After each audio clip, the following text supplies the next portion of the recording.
The Wendy's $3 breakfast deal is here. Get a bacon or sausage, egg, and Swiss croissant, plus a small seasoned potatoes. That's a better breakfast for just $3 in 3 easy steps. 1, wake up. 2, get out of bed. And 3, head to Wendy's for your $3 breakfast deal. Choose wisely. Choose Wendy's $3 breakfast deal. Limited time only. Participating U.S. Wendy's during breakfast hours. Select a request $3 breakfast deal in order to obtain discount. Not valid for a la carte or combos orders. Price and participation may vary in Alaska and Hawaii. Peloton's best offer of the season is here. Get up to $300 off accessories when you purchase a Peloton bike, Bike Plus, or Tread. Choose from a variety of accessories, like our cycling shoes, a heart rate monitor, non-slip grip dumbbells, and more. If you've been looking for a sign to join Peloton, this offer gives you everything you need to get going. This limited time offer ends November 28th. Visit onepeloton.com to learn more. All access membership separate. Offer starts November 14th and ends November 28th. Cannot be combined with other offers. See additional terms at onepeloton.com. This podcast is a member of the Voices of Wrestling Podcasting Network. Visit voicesofwrestling.com to hear the rest of our great podcasts, as well as show reviews, columns, opinions, and updates across the world of wrestling. It's my music. You're listening to Music of the Mat on the Voices of Wrestling Podcast Network. Hello, and welcome to Music of the Mat, the podcast devoted exclusively to the music of pro wrestling. It's all part of the Voices of Wrestling Podcast Network. I am your host, Andrew Rich. This is episode 148, and it's a Music Memories episode. And today I am joined again by a contributor at Voices of Wrestling. He is a writer here and one of the hosts of the Emerald FlowShow, which is also on the VOW network. It's Gerard Di Trolio. Hello again, Gerard. Hey, Andrew. It's so good to be back. How are you doing? I'm good, thanks. Yeah. And it's good to have you back here on the show, of course, for your second time. First time you were on was the year-end episode last year. And then a month later, you and Paul started the Flow Show. So a couple months from now, you guys will be celebrating your first anniversary already. That's pretty cool. Yeah, it is, and I'm really happy with how we've managed to get over to like 22 episodes, and we have a fairly straightforward recording schedule. Like every other week, sometimes we'll come back in a week, or sometimes maybe 3. But I'm really happy with how it's all turned out, and it's been a lot of fun. Definitely. And not to toot my own horn here, but I did the intro to your show, which I was more than happy to do. And for those that don't know, it's basically a medley of the top All Japan Noah Guys theme songs. So, Marufuji is in there, Miyahara, Kiyomiya, Muto, Go Shiozaki, Shuji Ishikawa, guys like that. And technically speaking, I'm on every episode because after the medley, you hear, "You're listening to the Emerald Flow Show on the Voices of Wrestling Podcast Network." That's me. So, look, I'm not saying I want all of your ad revenue money, but just a little cut, just a little taste there, Gerard. That's all I want. Oh, absolutely. And we have gotten many, many, many compliments about that opening theme. So it's really helped the show. Well, it's funny you say that because if you go on Apple Podcasts and look at the reviews, they're all positive. But there's one guy who's like, "Yeah, I love the show, but the intro is so long. Do you really need like 2 minutes of all those themes?" And the answer, of course, is yes, because where else are you going to hear a medley of Baby Kiss Me Like a Rock Star, going into Boogie Wonderland, going into Prefiero Ser Su Amante? Nowhere else, okay? Only on the Flow Show, Gerard. Only there. So there you go. Absolutely. That's funny because I haven't read any of our reviews. So I had no clue that someone actually wrote that, but that's funny. Yeah. But I'm not someone to read my own reviews. I just, out of sight, out of mind, even if they're all positive. I'm doing this for myself. Well, I guess I'm doing it for myself and try to get people into Japanese wrestling, but I don't read the reviews. That's a good attitude to have. I like that a lot. Yeah. But yeah, here we are doing a Music Memories episode. Been a while since we've done one of these. And actually, the next episode I have planned after this one is also going to be a Music Memories episode because I'm going to be a little bit extra busy over the next few weeks. And these episodes tend to be very quick and easy to prepare for and do. So yeah, it'll be back-to-back Music Memories on the docket here. And then December, we'll have the 2022 year-end episode, of course. And then it'll be January which will have the 6th anniversary show of this podcast. So yeah, it all just seems to go by so quickly, Gerard, and it'll happen to you too. Mark my words. One day you'll blink and it'll be 5 years in, 6 years in, or whatever. It all goes by so fast. Oh, absolutely. It's like, we got to record another episode again. I felt like we just recorded one, but it's still been like 2 weeks. But yeah, it just flies by. For sure. Well, anyway, music memories, for those that don't know.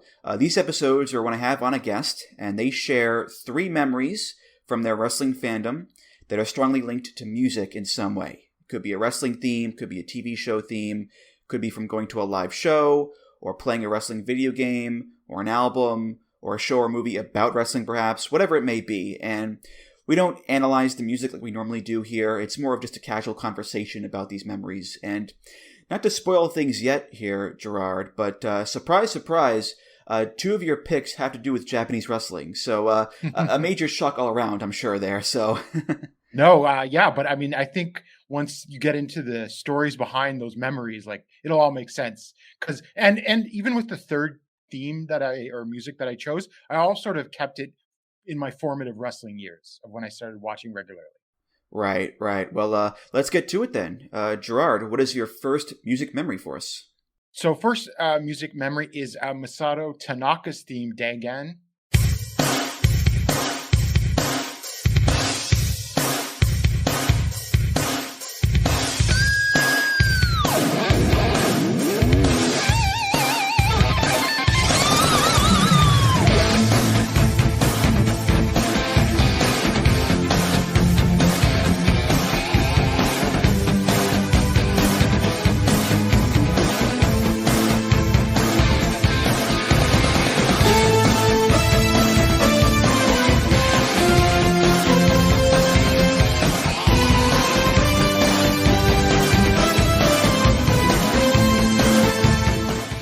And then so I first would have heard this on ECW TV, and I had heard and read a little bit about Japanese wrestling in Pro Wrestling Illustrated. This would have been in 1999, but like as soon as I first saw Masato Tanaka, and this would have been the whole when he was feuding with Mike Awesome in late 1999, because ECW had finally gotten onto TV in Canada because we got TNN, but none of the stations I had anyway from the States before had hardcore TV. So I'd heard so much about ECW and really wanted to see it. And then just seeing Masato Tanaka was like a revelation in those matches with Mike Awesome and everything like that. So I was never a member of the Safety Police or anything from a very early time in my wrestling fandom.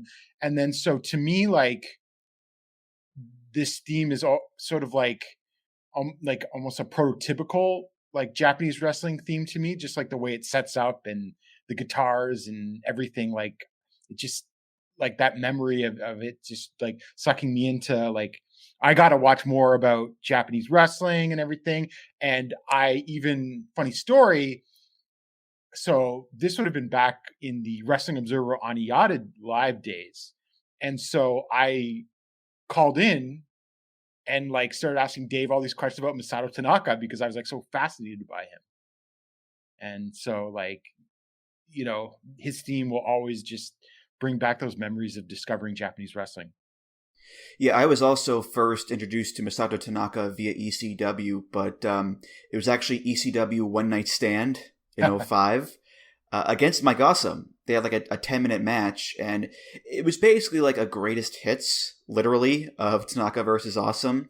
The big chair shots and powerbomb table spots and the big dives, all that. And even in like the truncated form, it rules because it's these just 2 maniacs trying to beat the crap out of each other until one guy's left standing. And it's so easy to see the appeal of someone like a Tanaka as this just super tough dude who you have to kill him to stop him. And, looking back, we know now just how awful full-blown chair shots to the head are in terms of brain damage and concussions and all that. And obviously, I don't know the state of Tanaka's brain nowadays, but... Well, it seems to be still functioning because he's still a professional wrestler, in my opinion. Yeah, by all accounts, he's still going strong. He's 49 years old, has barely slowed down. So He seems to be doing okay, yeah. And he's a medical marvel in a lot of different ways there, Gerard, that's for sure. He's in better physical shape, like more muscular and cut now than he was like 23 years ago.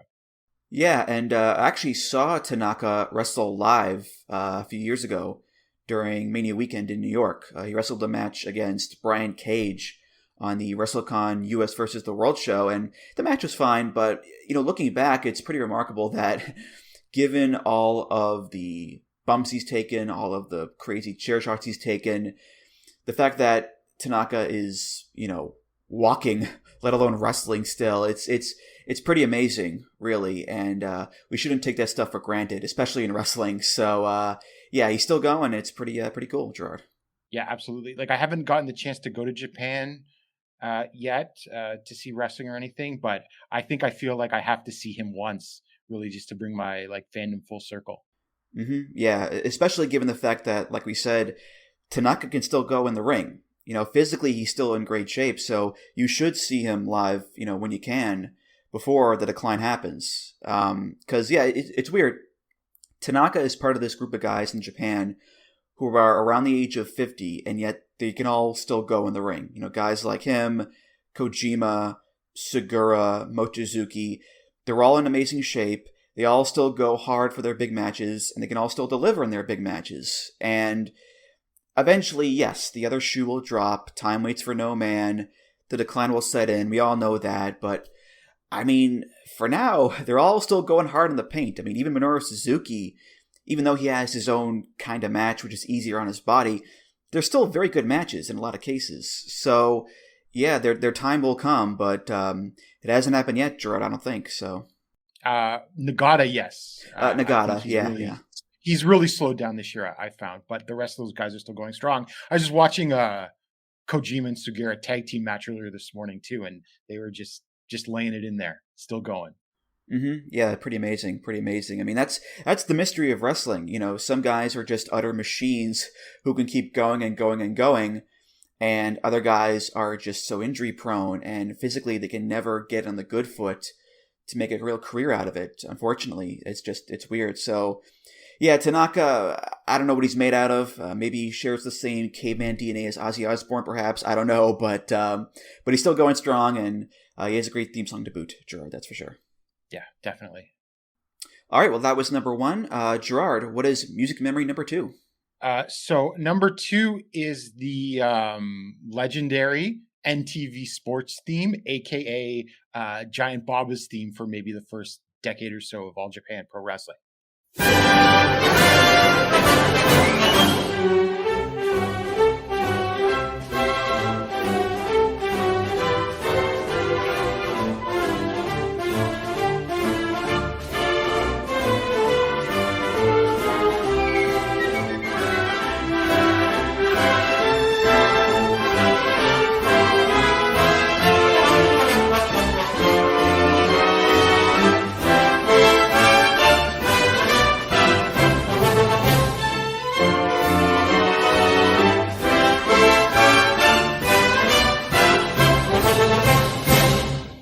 So this would have been the first thing I ever saw when I first popped in VHS tapes that I purchased of Japanese pro wrestling. And I'll tell you this funny story of how I first came into possession of tapes of Japanese TV. Was doing this would have been summer or maybe early spring 2000. I was 15 years old. I grew up in a city, London, Ontario, which is sort of halfway between Detroit or Toronto. So on a weekend, we do a mini family vacation to Detroit or Toronto. So went up to Toronto for a weekend. My grandmother gave me $60. So, and then at this time I was reading on message boards and everything about how people would go to Japanese grocery stores and sometimes they would have the VHS tapes. So I scoured. I'm not even sure if it was I had the internet at this point, but I'm not sure if you could really find things on the internet. I think I might have used the Yellow Pages. So I found a grocery store from the hotel we were staying in downtown. It must have been a 2 or 3 kilometer walk and everything. So I go and I walk there, and I go in and I ask for videotapes. And they had them. They had 15 VHS tapes at $4 each. So I spent all $60 on the tapes. And they gave me this, like, you know, those boxes that are like long and like narrow sort of thing. Mm-hmm. So I get them. And so I walk back because I'm broke now. I didn't have any money to like jump on like a transit.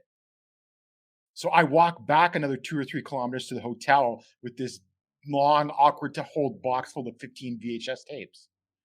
And like, you know, I remember being very like tired and like my arms exhausted by the time I get back to the hotel. My parents think I'm very weird for doing this, of course. Like, Japanese, you're going and spending all this money on Japanese professional wrestling videotapes. Anyway, I have no idea what's on the tapes because they're all labeled in Japanese. But they had dates on them. So I get back and I pop in and it's New Japan and All Japan TV from like 97 through 99, just like random episodes. There's like the Baba Memorial Dome show from May 99 on there, the TV version. And then TV version of also like 97 G1 Climax, actually.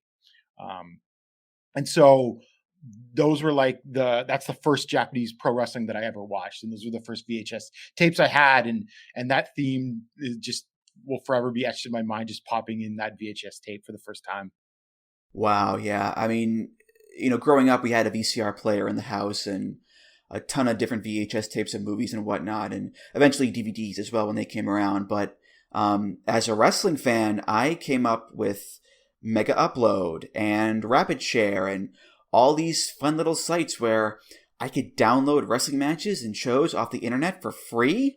This is amazing. And as a result, yeah, I have no memories or connections whatsoever to the days of you know, going to a local video store and looking for VHS copies of shows, or, you know, tape trading and corresponding with people across the country for, you know, various tapes of, oh, this show and that show. I mean, that whole era of being a nerdy wrestling fan is so foreign to me. I never really tape traded. I just paid the money for the tapes. Oh, I know that. I'm just saying, like, thing, you know, yeah. in general, the whole VHS era, you know?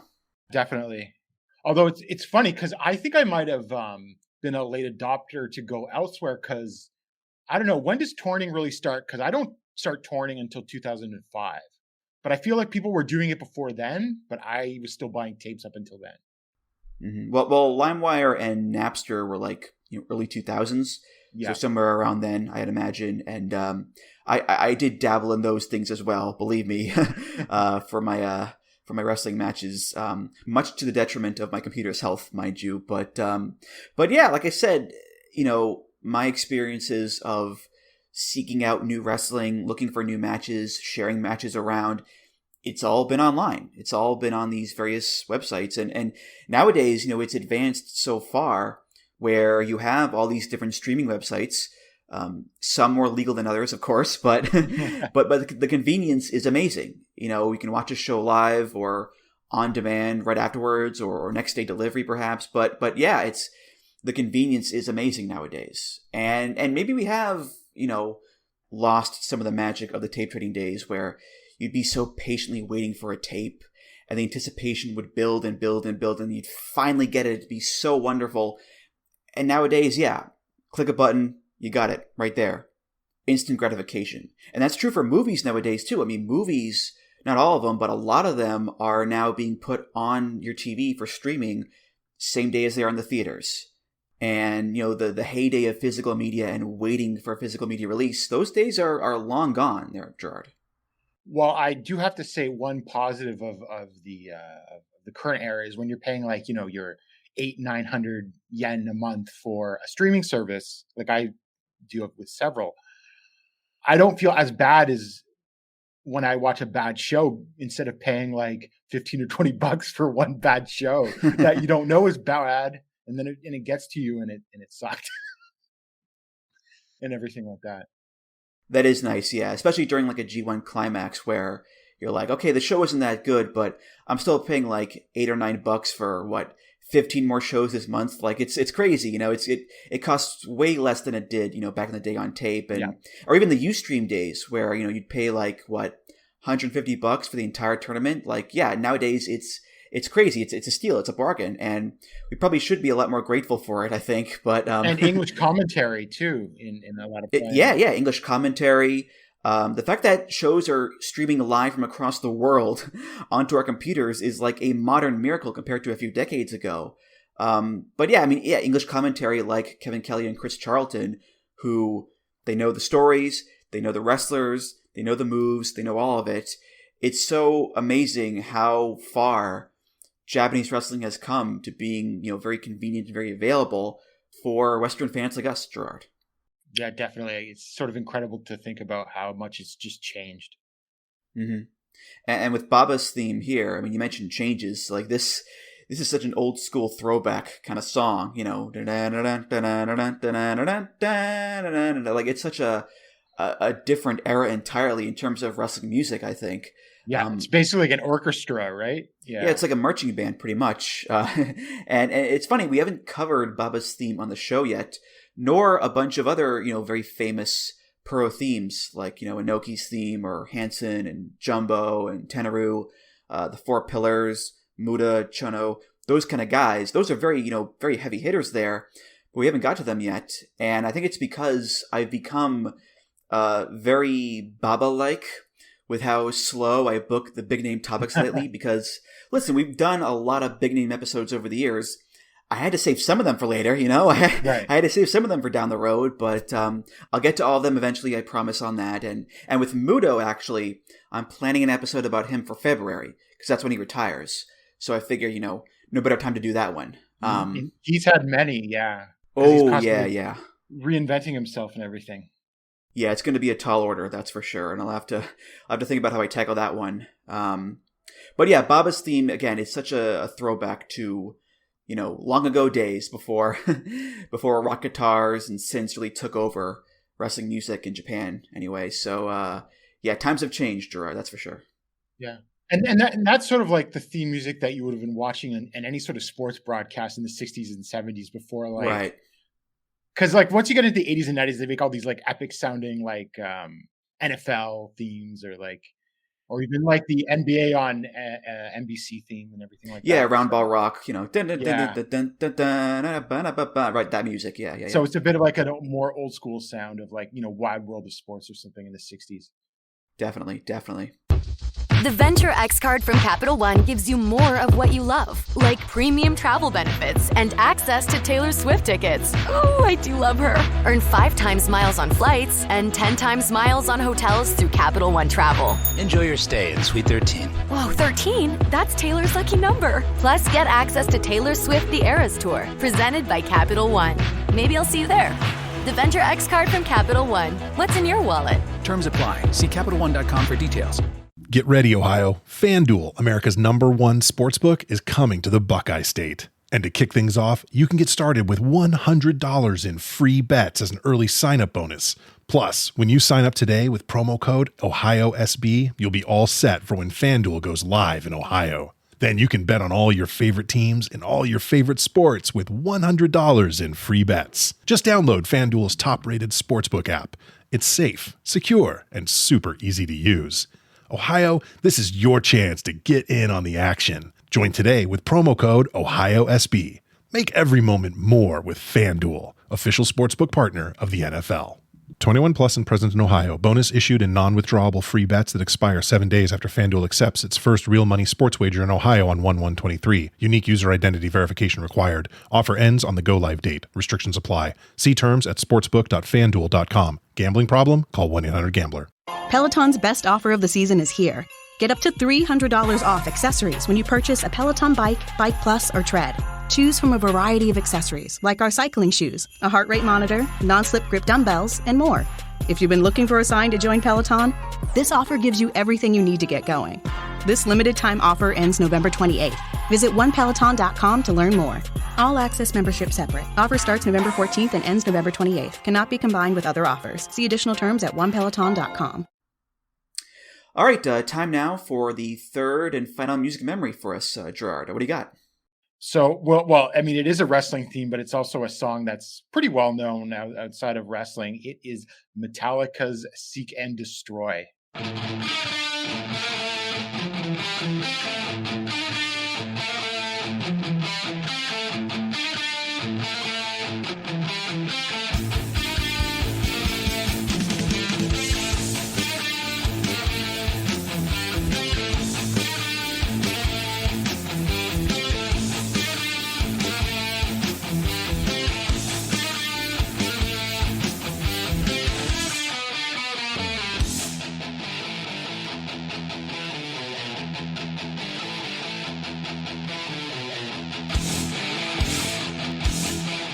So I guess the reason I chose this is because I'm not even like a super Metallica fan or everything, I think, but I think this might be my favorite song of theirs or anything. But it's just sort of etched into my brain watching WCW in 1999 and 2000, because like I didn't start watching wrestling until like very early 1999, and then of course by late 1999 I'm like trying to dive into Japanese wrestling. Like I watched a little bit when I was like 6 or 7. I remember Papa Shango and Bret Hart as the IC champion, but I was never a regular watcher.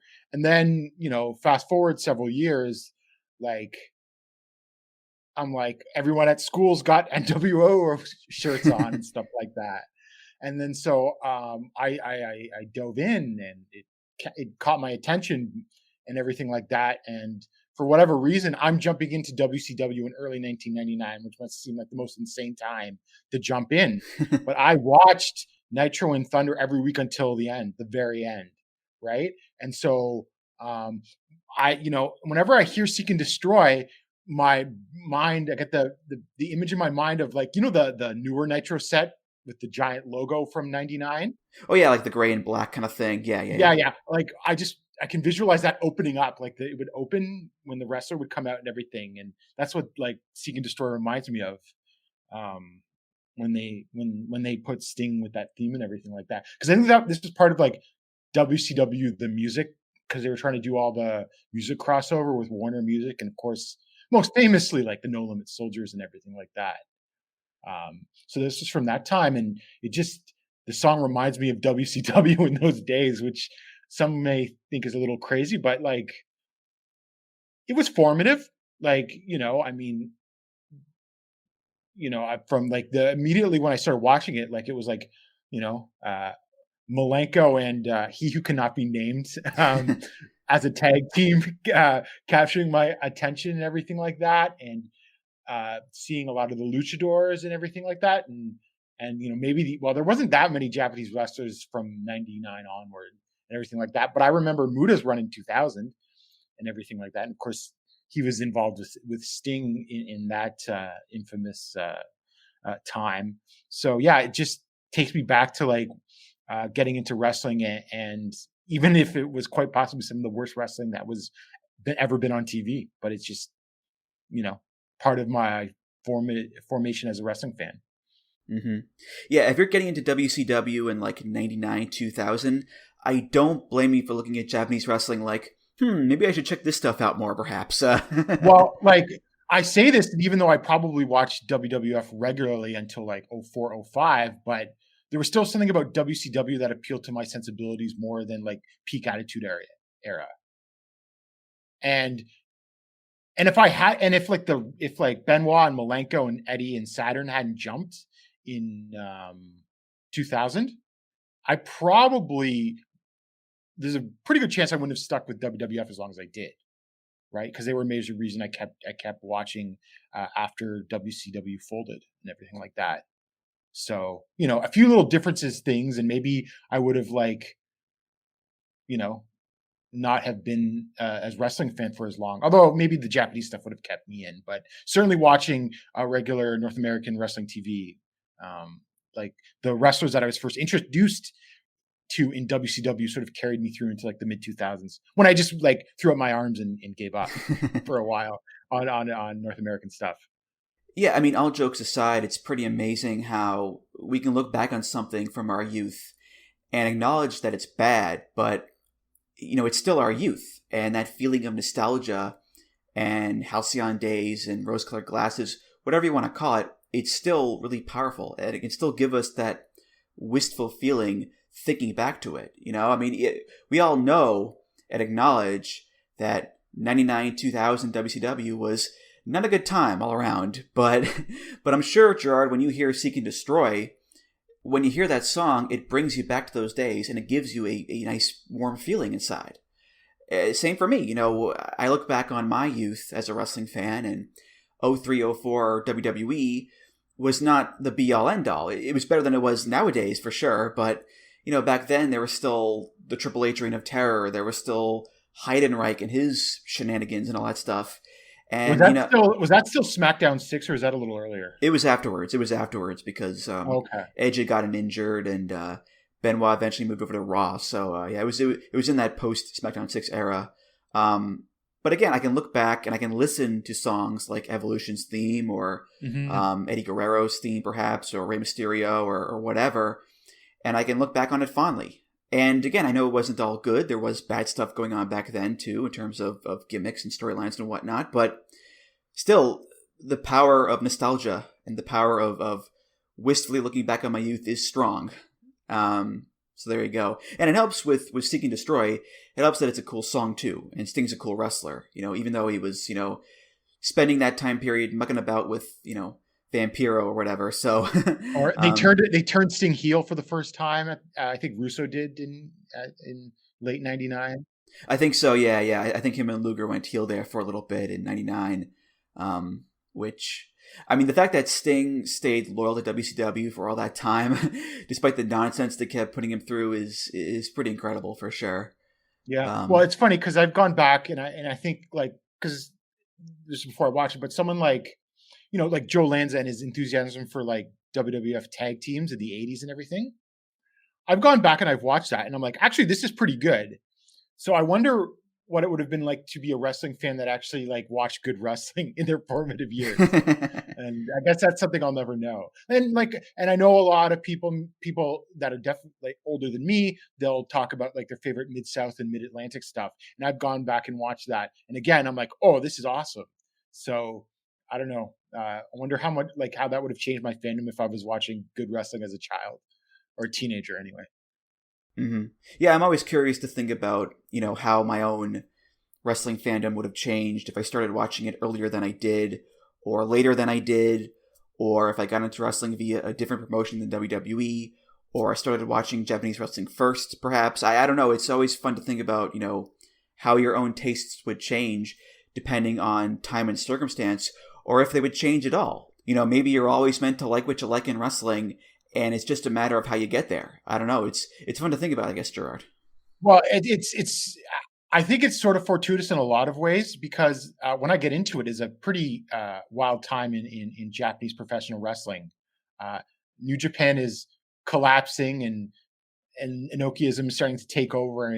And it's funny because like when I get into it, I hear so much about like how Shinya Hashimoto is this incredible wrestler with this aura and who sold out the Tokyo Dome so many times. But then like he just looked like a jobber with the whole Naoya Ogawa feud.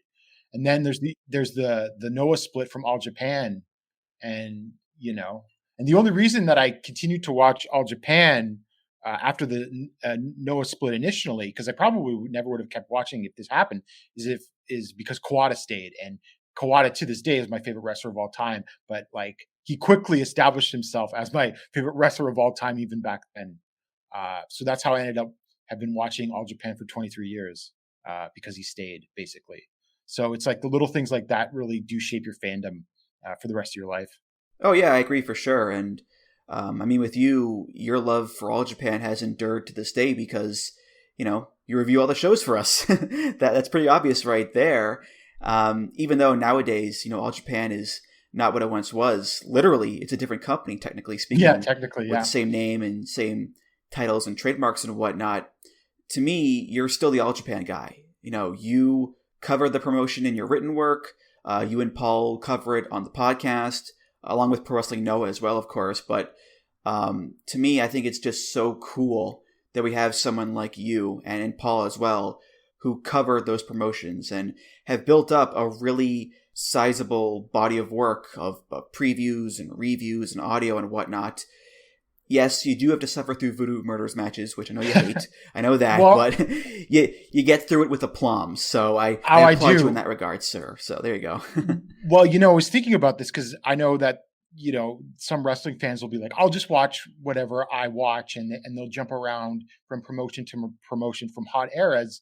But I feel like I've always been someone that just, if I'm investing in something emotionally like this, I'm in it for the long haul. And so I find myself, and for wrestlers that I see come up, and now that I've been watching for 23 years, I've seen some wrestlers that I once really loved decline. So it's one thing to see a wrestler that I don't have any emotional attachment in sort of decline, but it's hard for me to look at Kenta, for example, and say he's washed. I don't like to say that. I think he's evolved because his character work now is incredible, right? And stuff like that. So I just like to see it. So it's hard for me to sort of give up the ghost on some wrestlers, right? And just I try to still try to find what's positive. The positives they still contribute to this sort of thing, right? And so I guess that's sort of the emotional investment I make into the wrestlers and companies and everything like that. Oh yeah, we all feel that way about our favorites, I think, growing up over the years. And yeah, a lot of guys, they break down and don't come back from it. But some guys do. I mean, tying it back to Sting, look at him. I mean, we all thought he was done after the Rollins match where his back exploded. But then he went to AEW and he's done a bunch of these tag matches with Darby, and they've all been really fun, and Sting's looked really good in them, and he's doing New Jack dives and all of his typical Sting shtick, and it's been really cool to see Sting come back and get this run and still be Sting. Much like Kenta, he's adapted to his new circumstances and his age and his wear and tear, and he's still able to produce these just fun matches and moments, Gerard, that's for sure. Yeah, absolutely, and it's how I can keep going and still be I love this wrestler, and this is why I think they're one of the greatest and everything like that. So it's just fun to watch these wrestlers evolve, and I've seen so many change over the years. Except for Kojima, he's still what he was in 1999 when I first saw him. All right, well, that's going to do it for this episode of Music of the Mat. Thank you so much for listening, and Gerard, thank you again for being here. This was just so much fun talking to you about, mostly Japanese wrestling, of course, but wrestling in general, I suppose. This was a great conversation, my friend. Well, yeah, it's a fun contrast because we go from some incredible Japanese wrestlers and eras to 1999 WCW. So, it's a land of contrasts. Any plugs you want to give? Go right ahead.